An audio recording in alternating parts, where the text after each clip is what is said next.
নির্বাচনী প্রচারণা চলছে আলহামদুলিল্লাহ, বেশ পজিটিভ রেসপন্স পাচ্ছি। তবে এটা আসলে চ্যালেঞ্জ হিসেবে নেওয়া যায় না, তবে এটা বলা যায় যে অসমতা এবং একটা বৈষম্য চলছে, যেটা হচ্ছে দেখা যাচ্ছে যে বিভিন্ন রাজনৈতিক দলের সমর্থিত প্যানেলের যে সকল ভাইয়েরা আছে তারা দেখা যাচ্ছে যে টাকা দিয়ে লোক ভাড়া করে বহিরাগত এনে ক্যাম্পাসে তারপর হচ্ছে প্রচারণা চালাচ্ছে, তারপর হচ্ছে বিরিয়ানির প্যাকেট দিয়ে তারপর প্রচারণা চালাচ্ছে, তারপর চিলিফিট বিতরণ করার জন্য হচ্ছে তারা হাজার হাজার টাকা খরচ করছে, নাজিরা বাজার নিয়ে খাওয়াচ্ছে, এখানে নিয়ে খাওয়াচ্ছে। এটা তো আসলে আমরা পারছি না, বা আসলে এটা দেখা যাচ্ছে যে নির্বাচনের আচরণ বিধিমালা লঙ্ঘন, যে কারণে আমরা করছিও না, চেষ্টাও করছি না।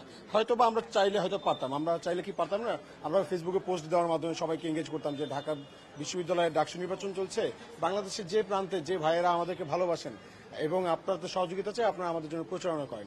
দেখতেন ওই যে পঞ্চগড়ে যে হচ্ছে ভাই এখন কৃষিকাজ করছে, সে আমাদের ডাকে সাড়া দিয়ে চলে আসতো। যে ব্যক্তি হচ্ছে ওই পটুয়াখালীতে জেলে ভাই মাছ ধরছে, সে আমাদের ডাকে সাড়া দিয়ে চলে আসতো। যত শ্রমজীবী মানুষ আছে তারা কিন্তু আমাদের ডাকে সাড়া দিয়ে চলে এসে আমাদের জন্য ভোট চাইতো, এবং তারা কিন্তু অনেকে বিভিন্ন জায়গার মানুষজন কিন্তু ফেসবুকে ইনবক্সে আমাদের কমেন্ট করে যে ভাই আমরা কি আসতে পারবো, প্রচারণা চালাতে পারবো। আমি বলছি না ভাই, এটা নির্বাচনের বিধিমালা লঙ্ঘন, কারণ আপনি যদি এটা করেন তাহলে হচ্ছে দেখা যাবে যে আমি বিতর্কিত হব, আলটিমেটলি এটা তো সলিউশন না। সো আমি আসলে নিয়ম কানুন ভঙ্গ করতে চাই না। এই কথা যখন বলি, তো আমরা তো নিয়ম মানতেছি, কিন্তু হচ্ছে যারা এই যে নিয়ম নীতি মানছে না, নির্বাচনের আচরণ বিধি লঙ্ঘন করতেছে, তো তাদের ব্যাপার হচ্ছে আমরা প্রশাসনের কাছে অভিযোগ দিচ্ছি। গতকালকে আমি কিন্তু লিখিত অভিযোগ দিয়েছি, কিন্তু এখন পর্যন্ত কোনো রকম অ্যাকশন আমরা দেখতে পাইনি।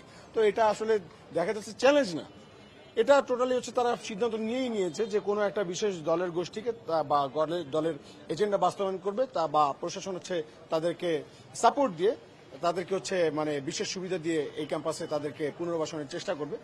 যেটা আপনারা জানেন যে জুলাইতে 17 জুলাই কিন্তু অলমোস্ট ঢাকা বিশ্ববিদ্যালয় থেকে হলগুলো থেকে আমাদের ঢাকা বিশ্ববিদ্যালয়ের নির্যাতিত শিক্ষার্থীরা ছাত্রলীগকে উৎখাত করেছিল এবং বলেছিল যে ঢাকা বিশ্ববিদ্যালয়ে আর কোনো দলীয় লেজুরভিত্তিক রাজনীতি চলবে না। কিন্তু সেখানে আজকে দেখা যাচ্ছে যে আবার ঠিক সেই ছাত্রলীগের কালচার শুরু করে দিয়েছে কিছু দলের সমর্থিত ভাইয়েরা। তো আসলে এটা আমরা নিন্দা জানানো ছাড়া বিশ্ববিদ্যালয় প্রশাসনকে, এখন বিশ্ববিদ্যালয় প্রশাসন এখানে যে দায়িত্ব নিয়ে কাজগুলো করছে না, নিন্দা জানানো ছাড়া আসলে আমাদের কি বা করার আছে। দেখেন, আমরা আশাবাদী থাকবো। ঢাকা বিশ্ববিদ্যালয়ের শিক্ষার্থীরা অবশ্যই সুবিবেচক, আমরা বিশ্বাস রাখি। বিশ্ববিদ্যালয় প্রশাসনের গাফিলতি আছে, গাফিলতির জন্যই আজকে আমাদের এই সংগ্রামে আমরা দীর্ঘদিন যাবৎ সংগ্রাম করছি, আন্দোলন করে যাচ্ছি এবং আমাদের লড়াই অব্যাহত থাকবে।